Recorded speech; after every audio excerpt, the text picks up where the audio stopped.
All right, our looks hard against their looks. You know, they can look rough out here, look like they want to do some damage. We can too. Paul even said it. You know, you trust in the flesh, so do I. I speak as a man though, because the spiritual warfare is dealing with the spirit, man. That's our warfare, is the spirituality. All right, not the flesh, because that's how the world operates. They operate in being carnal, you know, physical, having to see, having to hear. No, man, we deal on a spiritual level, you know.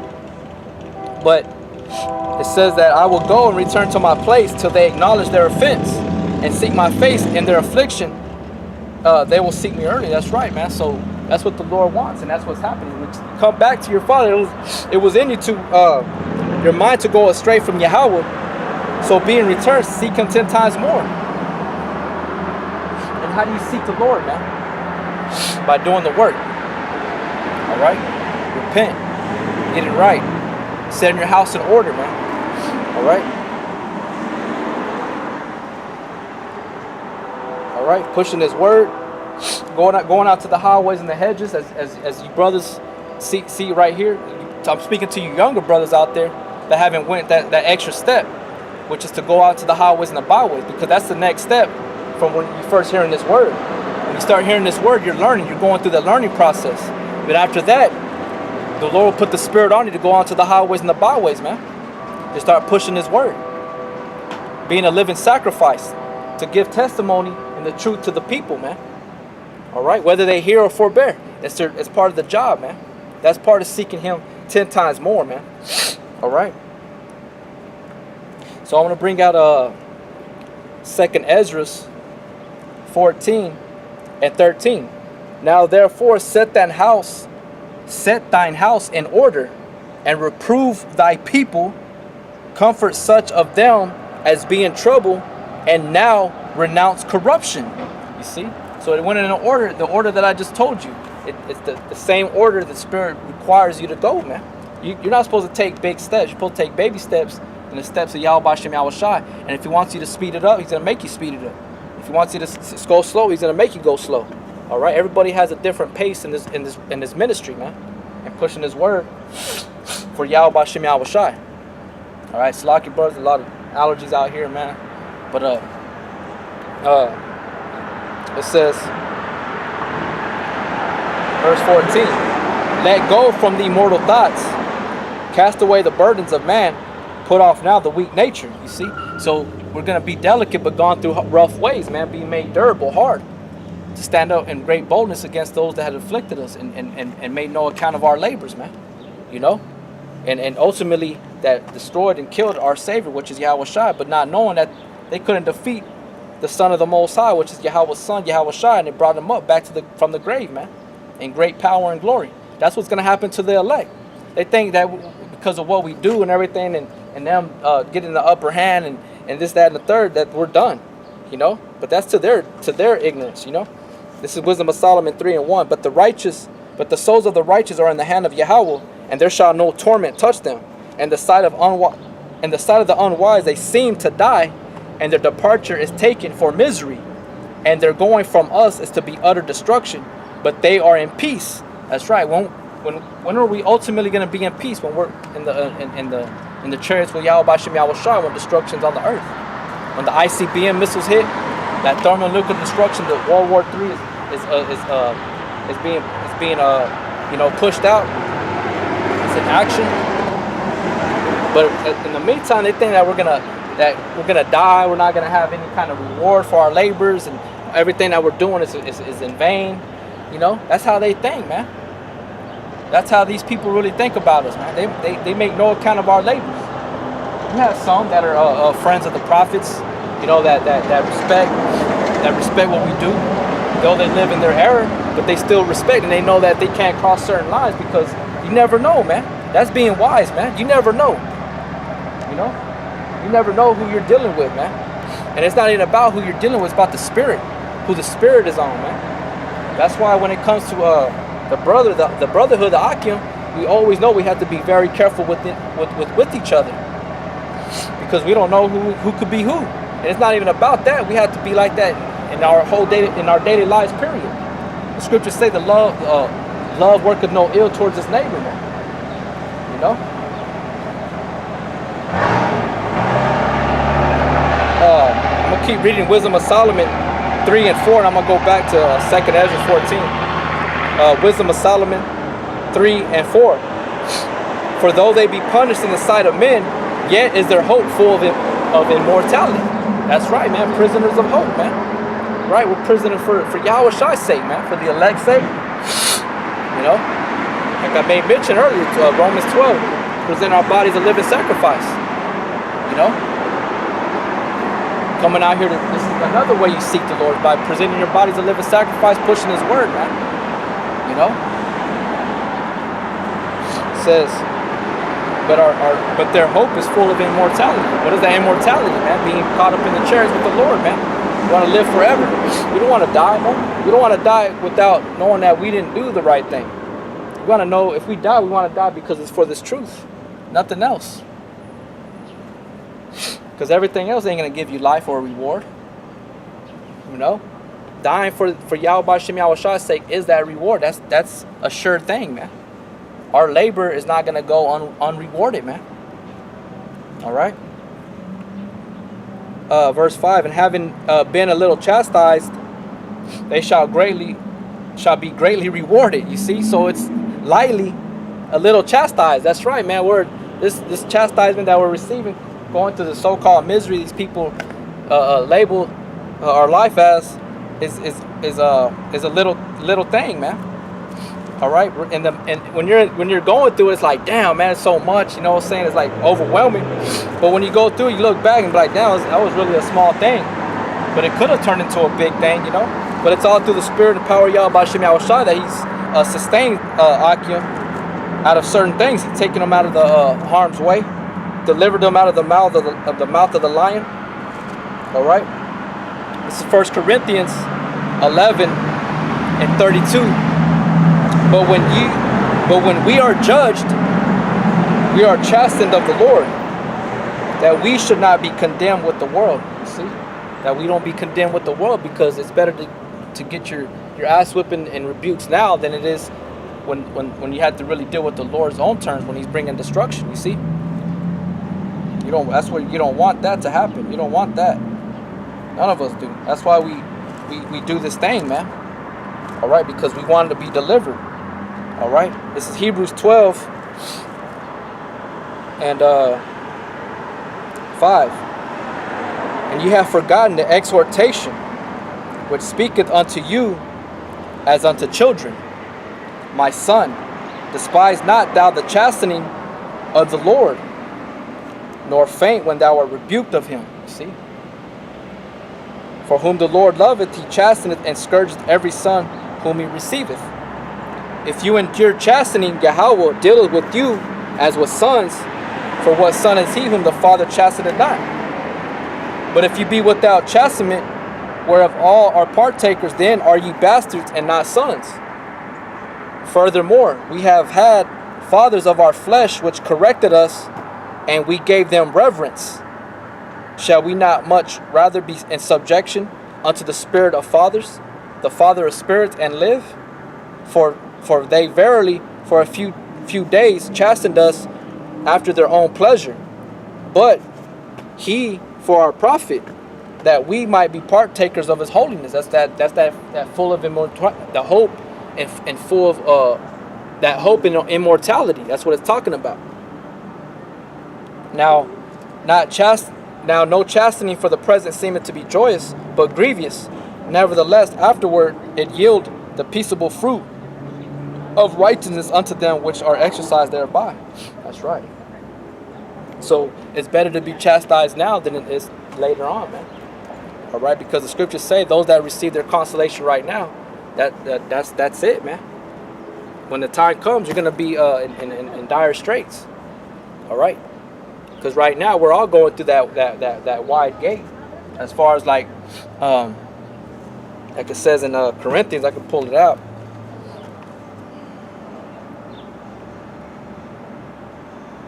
It's 2nd Ezra 7 and 17. Then answered I and said, O Lord, that bearest rule, thou hast ordained in thy law that the righteous should inherit these things, but the ungodly should perish. Nevertheless, the righteous shall suffer straight things and hope for wide. For they that have done wickedly have suffered straight things, and yet shall not see the wide. You see? That's what I'm talking about. We all going through this hell and suffering, subject to payments, this, that, and the third, but they're hoping for that wide, that hope and full that's of immortality, is they're not going to receive it. They're not going to receive the crown of life. Okay. So going back to what I was saying, back in Wisdom of Solomon, chapter 3, verse 5, and having been a little chastised, they shall be greatly rewarded. For Yahawah proved them and found them worthy for himself, as gold in the furnace hath he tried them. As gold in the furnace hath he tried them, and received them as a burnt offering. And in the time of their visitation they shall shine and run to and fro like sparks among the stubble. You see? So that's what that we have coming for us, man. You know, but these people out here, they think that we're done, we're just pieces of shit or whatever, the offscoring of the earth, the filth of the earth, like it says in Corinthians about the apostles were set up last to be a spectacle unto men. You know, that's what we are, man. But we have a reward, you know, Lord willing, you know, through the spirit of power, Yahawah, that's what I'm hoping in, man. Hoping for that, man. So therefore I want to come and teach. I want to edify. I want to deliver a sincere soul out of this hell, because I know that death and destruction is coming, man. You see the sword coming, you have to go and warn your people, man. Warn them. All right. You know, now, you know, I know I can't save everybody, but the Lord's gonna use me to save certain people, man. However many the Lord chooses. But the point is, I did what He needed me to do. You know, and that's what I'm hoping that He sees, and that's it. I don't care what anybody has to say or think about it, man. And you brothers should feel the same way. Do it because the Lord needs you to do it, not because anybody else. All right, do it because the Spirit of Yahawah is on you, and you have to do it because it was given the commandment through Him that you do this work, man. But you're gonna have brothers that are gonna push you like the way I'm telling you right now to go out there and do the work. But ultimately, it's the Spirit of the Lord doing it, man. All right. I'm gonna go back to 2 Ezra 14 and 15, and set aside the thoughts that are most heavy unto thee, and haste thee to flee from these times. For yet greater evils than those which thou hast seen happen shall be done hereafter. That's right. So greater things are coming than what we're seeing right now. All right. We got still martial law has been implemented. The RFID chip is going to be implemented. All right. The ones that us brothers that are doing this work, we're going to be they're going to come after us. Okay. They're going to be putting the family members to death. All right. The third woe is going to come. The World War III. All right, it's already here, but hasn't been fully put into action. All that's gonna happen, man. All right, we're gonna see the animals are gonna be destroying people, killing people out here in the streets. You know, all types of madness, all the things that you can't imagine is gonna be happening out here, man. All right, that all this stuff is yet to come. So greater evils are yet to come. 2 Ezra 14 and 17. For look how much the world shall be weaker through age, so much the more shall evils increase upon them that dwell therein. And that's all that's happening. Nothing but evil increasing in the earth, man. All right? Evil left and right, man. You got that LBGB, BT community that is getting all these different rights. You know, because why? Because this is the evil kingdom, man. The earth is given into the hand of the wicked, man. That's another thing that you have to understand and learn, is that the Lord don't love everybody. All right, He hates workers of iniquity. You can say, Lord, Lord, you can call Him Yahawah, but if you're a worker of iniquity, man, you're going to be destroyed, man. The Lord's going to throw your ass out. All right? So the greater evils that are going to come, man. And that's the thing that we have to prepare ourselves. We have to set our house, our minds in order, man. Because Yahawah is about to return, and ultimately going to give the green light to this devil to start putting you jakes into death, man. The time of Jacob's trouble is at hand. All right. He's already doing it through the chemtrails, through your media, through the music, through the GMO foods. All right, spraying the foods with chemicals. All right, slowly trying to kill off Jake, man. And these Edomites, these common Edomites, don't even know that their own government is killing their own people, man. The so-called white people, man. All right, the average six-pack Joe don't even know that their own government is against them. All right. So greater evils are approaching. Verse 17. For look how much the world, or 18. For the truth is fled far away, and leasing is hard at hand. For now hasteth the vision to come, which thou hast seen. That's right, man. So leasing is hard at hand, talking about the sin. You know, the wickedness out here in the earth, man. All right. I believe that's what the word leasing is referring to. Let me bring this one out in Psalms where it has the same word. Get a little better, more understanding on it. Yeah. This is Psalms 5 and 6. Thou shalt destroy them that speak leasing. The Lord will abhor the bloody and deceitful man. See? So that's what's coming, man. The Lord is about to open up a window, a door of just straight madness, man. Blood is going to be upon the streets. Nothing but blood upon the streets of America. All right? There's going to be all types of things going on in the streets, man. All right? There's no new thing underneath the sun. When war pops out, it's brutal. They show you, like, and I believe in the movie, what's one of the movies that comes to mind was with Mel Gibson called Braveheart, man. They show you how brutal they go to war in it, man. You know, all the wars they ever had on the earth, they were brutal. But this war is going to be different. This war is going to be with, let me go ahead and bring it out.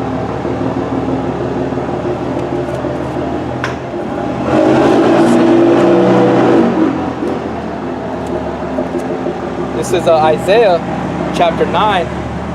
Isaiah chapter 9 verse 5. For every battle of the warrior is with confused noise and garments rolled in blood, but this shall be with burning and fuel of fire. Talking about them ICBM missiles, man. All right? Because back in the old time, it would be through rocks, chains, you know, slings, you know, swords, holding shields up. But this battle is going to be through ICBM missiles, man. By that thermonuclear destruction. That's how it's going to be in this time. All right? Through the gun. All right? The missiles that North Korea is going to shoot. You got Russia preparing their ballistic, doing the ballistic missile testing. All these nations are gathering up, man. Why? Because the Lord spoke about it. He told us through prophecy that these things were going to come to pass. And they're mad at that great whore, which is America, man. America is the beacon of evil. All right? And if you can't hear it or accept it, then you're done, man. All right? And another thing that a lot of people in America, you act like you have so much pride for your country, but you don't even know what America means. You don't even know what the word America means. You know?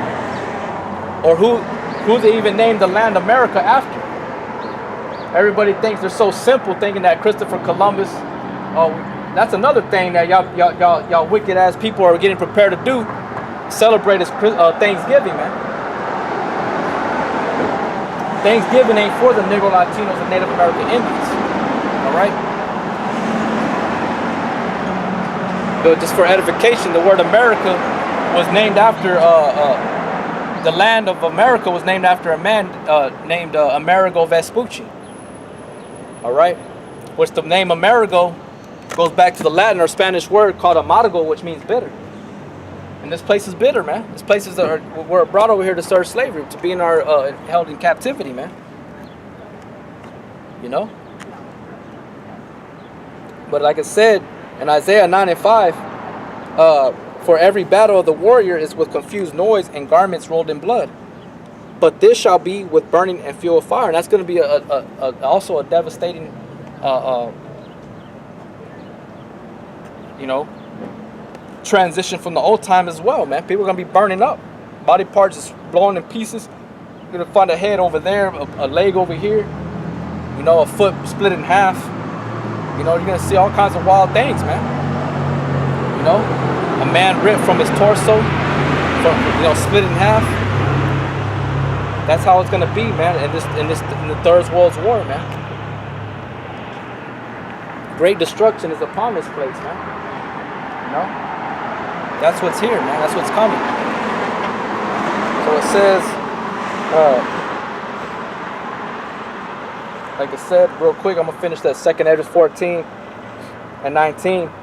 Then answered I before and said, Behold, Lord, I will go, as thou hast commanded me, and reprove the people which are present. But they that shall be born afterward, who shall admonish them? Thus the world is set in darkness, and they that dwell therein are without light. For thy law is burnt, therefore no man knoweth the things that are done of thee, or the works that shall begin. Right, but that wasn't of his concern. That now we know is that the Lord is going to put a spirit out again to come and do this work before that great and notable day of the Lord, of Yahawah, man, which is now. So he woke us up to the spirit, man. All right, the engrafted word, man, which is from Yahawah. Real quick, let me go ahead and pull that out. This is in the book of James. This is James 1 and 18. Of his own will begat he us with the word of truth, that we should be of a kind of first fruits of his creatures. So he begat us by the word of truth, man. That's how he brought us forth, by hearing of the word. By faith cometh by the hearing of the word, man, of Yahawah. All right.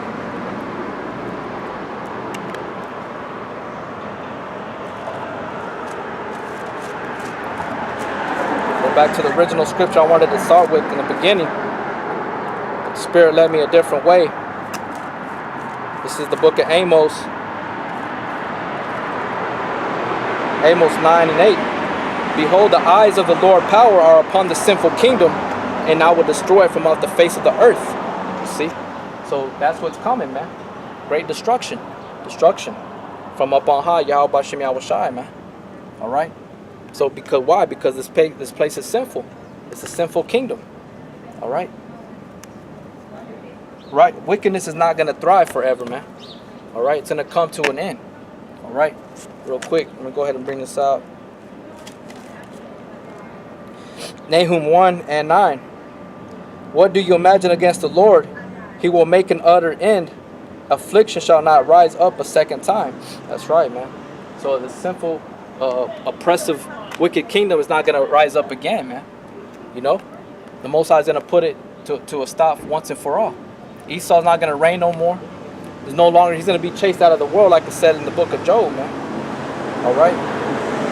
No more is there going to be homosexuals. No more is going to be drugs out on the earth, man. Our babies ain't going to be dying in the streets or in the hospital or being stillborns. Everything's going to be appropriately coming to pass, man, in righteousness. All right? There ain't going to be no more GMO foods. All right? Our women are going to be in order. There ain't going to be no more adultery. Okay? Real quick, let me bring out that one in the book of Job.